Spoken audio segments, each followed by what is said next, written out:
12 में चौकसी रहेगा। भगोड़े मेहुल चौकसी की भारत वापसी अब लगभग तय मानी जा रही है। आर्थर रोड जेल का बैरक नंबर 12 मेहुल चौकसी का नया ठिकाना होगा, जिसकी तस्वीरें अभी से सामने आ गई हैं। जिस तरीके से मेहुल चौकसी हीरा कारोबारी भाग गया था, उस भगोड़े मेहुल चौकसी को लेकर लगातार भारत सरकार की कोशिश थी कि वापस लाया जाए, और अब जो जानकारी मिल रही है बहुत जल्द भारत लाया जाएगा और यही वो ठिकाना होगा मेहुल चौकसी का, आर्थर रोड बैरक नंबर 12, जहां पर मेहुल चौकसी को रखा जाएगा। कहा यह जा रहा है कि वो जो कानूनी प्रक्रिया होती है वो काफी हद तक पूरी हो गई है। यहां घोटाले का आरोपी माना गया है मेहुल चौकसी को, और अब भारत वापस लाने का रास्ता काफी हद तक साफ हो गया है।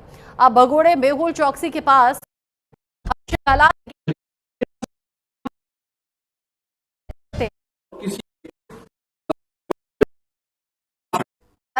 शाहबुद्दीन रिजवी बरेलवी ने समर्थन भी कर दिया हाथों हाथ। देखिए, एक मौलाना तकबीर थे बरेली के अंदर, और ये दूसरे मौलाना हैं जिनका नाम शाहबुद्दीन है।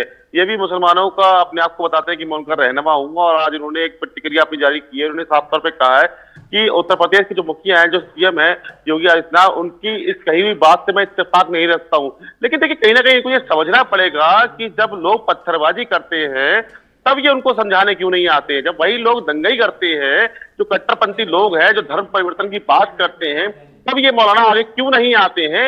और जब इस तरीके के बयान आते हैं तो ये सामने निकल के आ जाते हैं। देखिए, जब सीएम है, किसी भी राज्य का सीएम जब कोई बयान देता है तो बहुत ही जिम्मेदारी तरीके से बयान देते हैं, और उसके बाद अगर ये प्रतिक्रिया आती है तो ये अपने आप में सोचने वाली बात है, शर्मनाक बात है। देखिए, सीएम ने अगर कोई बात कही है तो उसको सोचना पड़ेगा, तो कहीं ना कहीं तथ्य उनके पास हैं, तो ये सारी बातें उन्होंने कही है। देखिए, अगर हम हलाल की बात करें तो बहुत सारी चीजें ऐसी हैं जो जनता नहीं जानती है, तो कहीं ना कहीं जागरूक करने की बात कही गई है कि हलाल सर्टिफिकेट अगर कहीं पर होता है तो उन चीजों का बाइकआउट करने की जरूरत है। और क्यों ना करें, क्यों ना करें। हम सनातनी लोग हैं, बहुत से ऐसे लोग हैं जो छूने से परहेज भी करते हैं किसी ऐसी चीज को, तो क्यों उसका बाइकआउट ना करें, क्यों उन चीजों से परहेज ना बनाए। तो ये मौलाना को समझना पड़ेगा कि जिनकी इच्छा है तो वो उन चीजों को खरीदेंगे, और जिनकी इच्छा नहीं है वो उनको नहीं खरीदेंगे। रही बात आतंकवाद की, देखिए, मैं बरेली की बात करता हूं। हाल फिलहाल के दिनों में बरेली के अंदर दंगे हुए थे, तो एक ही समुदाय के लोग थे जिन्होंने दंगा किया था, तो उनके खिलाफ ये मौलाना आज तक मैदान में नहीं आए हैं, और एक भी बयान ऐसा है जो उनके खिलाफ नहीं आए। कहते हैं कट्टरपंथी जो है सोच मुसलमानों की नहीं है। तो ये जो बवाल होते हैं ये क्यों होते हैं? बरेली के अंदर मैंने अपने आंखों से देखा है, मैंने भी पत्थर खाया है, वो जगह पर खड़े होकर पत्थर खाया है, मेरी गाड़ी का शीशा भी टूटा था, तो बहुत सारी चीजें ऐसी थी, वहां एक ही समुदाय के लोग थे। तो कल की मैं अगर बात करूं तो कल ही बरेली के अंदर पुलिस ने 3 लोगों को हिरासत में लेके जेल भेजा है।